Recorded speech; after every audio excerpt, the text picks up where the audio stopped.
This is my passage analysis of an important passage from chapter 5 of Their Eyes Were Watching God. I'm going to read the passage and then highlight some of the important things that you should pay attention to. And now we'll listen to a few words of encouragement from Mrs. Mayor Starks. The burst of applause was cut short by Joe taking the floor himself. "Thank you for your compliments, but my wife don't know nothing about no speech-making.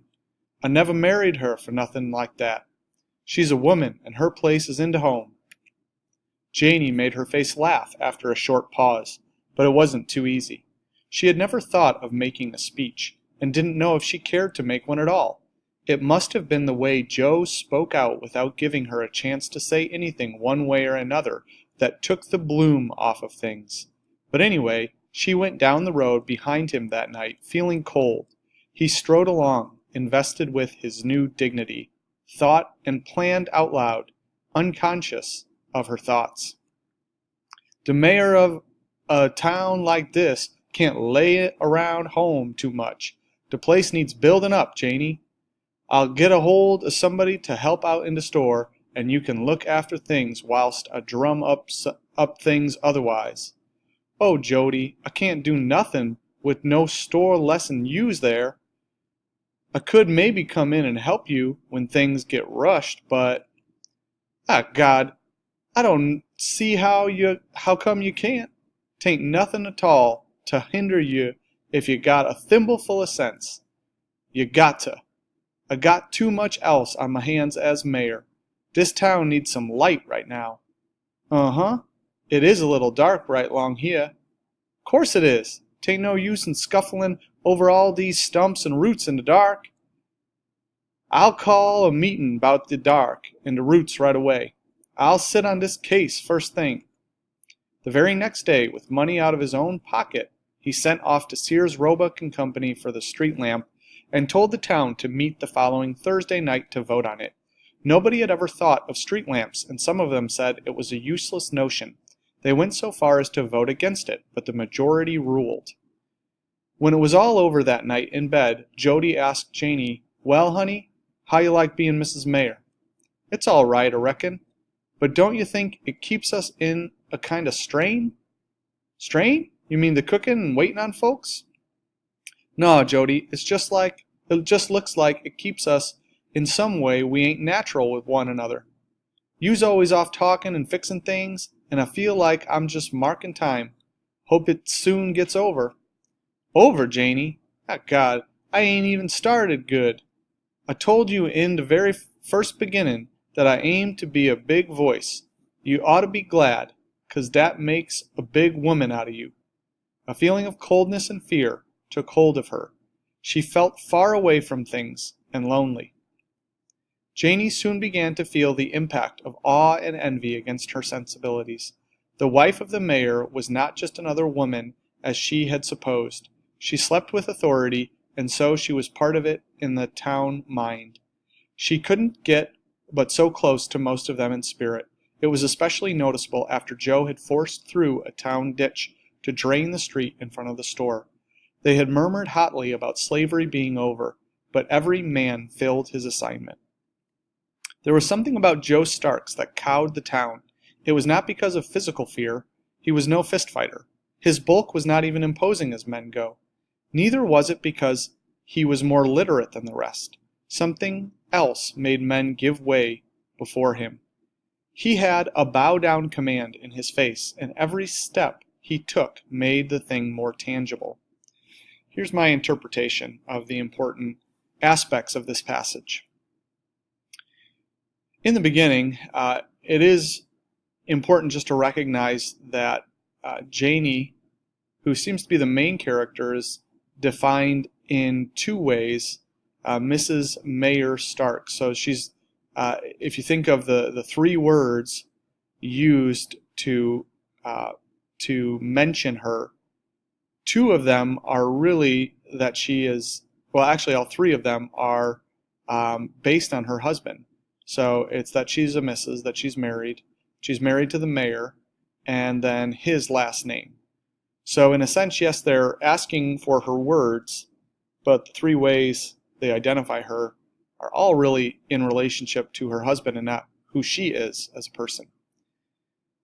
Then once she's called up to give a speech, Joe takes the floor himself and stops the applause, actually. So stops any appreciation or acknowledgement of his wife so that he can then make a comment. And the comment he makes is a little misogynistic. He says that she doesn't know anything about making a speech.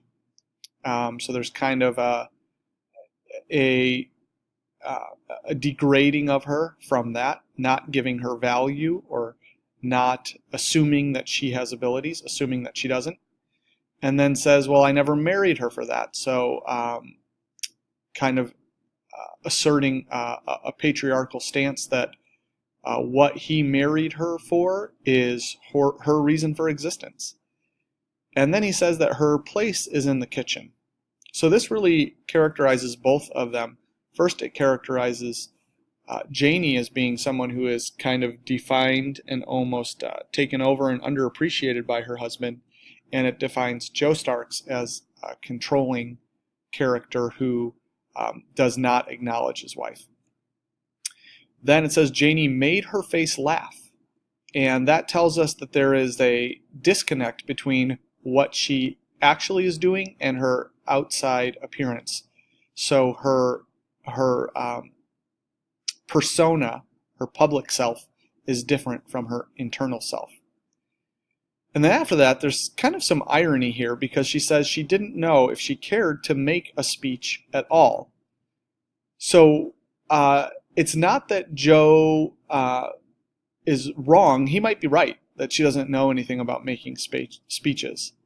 The problem is that she is not given a chance. And this is a very feminist scene because the problem here is again, not that Joe is taking or is saying that she can't make a speech, because maybe that's true, maybe it's not. The problem is that he is not allowing Janie her own decision if she wants to make a speech, and doesn't give her anything to say. And the way she describes that is that it took the bloom off of things. And you think of this as something fragile. It's kind of some symbolism here, or a metaphor for Janie as a fragile, beautiful bloom that is taken off because of the expectations or the impression that Joe gives about her. And she's left feeling cold, which is going to be an important metaphor to connect with other things in this passage. And as they're walking away, Jody Starks is unconscious of her thoughts, not even really assuming that she has any, and not caring about them. So it's a little bit ironic. The irony is that she doesn't know if she wants to make the speech. And then here, there's more juxtaposition and some irony here, where Jody is saying that he's going to be busy as mayor and that Janie can look after things while he is doing his business as mayor. And look after things means take care of the store that they run. And what's ironic about this is he just said her place is in the home, and now he's saying, well, I'm a mayor, so you have to take over my job in the store, undercutting his previous point. Then there's some hyperbole. Jody obviously has some sense. He's a good businessman to run a store and to be able to be well respected enough to become mayor, but he says it only takes a thimbleful of sense. And this extreme exaggeration just characterizes him as a kind of mean husband who, when Janie is saying, well, I need your help, I don't really know how to run the store, he's basically just saying, well, if you have almost no common sense at all, you could still run the store. And here, Jody is also characterized as caring a lot more about being mayor and the town and his public image than he cares about his wife. And he wants to add a street light to the town, and this is some kind of symbolism that's juxtaposed with the coldness that Janie feels. So obviously cold is the opposite of heat, and a light brings light but also brings heat. So what's interesting here is that Jody is paying attention to physical things rather than the internal life. He's paying attention to the exterior, not the interior, and it's leaving Janie cold. So ironically, as he brings a heat source and a light source, his wife is left cold. And then another thing here is that when they're talking about the role as mayor, Jody asks, assuming that Janie is going to say that it's great to be the mayor's wife. And Janie says it keeps us in a kind of strain. Now what she means there is that our relationship is not good because of your role as the mayor. But Jody, remember again, it was stated previously that he was unconscious of Janie's thoughts and feelings. He misinterprets this and says, you mean the cooking and the waiting on folks? So the fact that we're like holding these parties for other people, that's just too much busyness for you? And Janie responds, no, you's always talking and fixing things. So again, what is Jody concerned with? He's concerned with the physical reality, the exterior, and the public persona. And what is Janie feeling like? She's just marking time because her internal life, what really matters to her, the relationship they have, and her feelings are not acknowledged, or really the fact that Jody is not curious at all about what is going on inside of Janie. And I also think it's kind of symbolic here that Jody says he wants to be a voice. So a voice, yes, is loud and everybody hears a voice, but a voice is also kind of insubstantial. It's actually not a thing.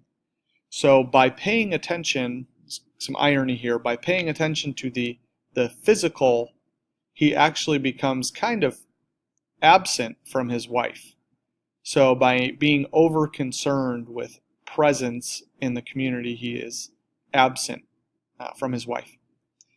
And he assumes this is a great thing because it'll make a big woman out of Janie, but that idea of Janie becoming a big public figure, again, leaves her feeling cold and leaves her feeling fear.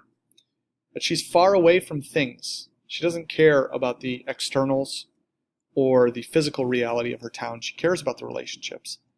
And it leaves her feeling lonely. So the diction here that's really interesting is the word things. That word is important throughout this passage because it's this non-specific word that's showing a contrast between caring about people and not caring about people. It doesn't matter what the thing is. It's just important that the thing is not a person, specifically not Janie. So then it says there's some metonymy here. It says that Janie slept with authority. She's not actually sleeping with authority. She's sleeping with Jody. But to refer to a person by something that is related to that person is called metonymy. It's a specific type of metaphor.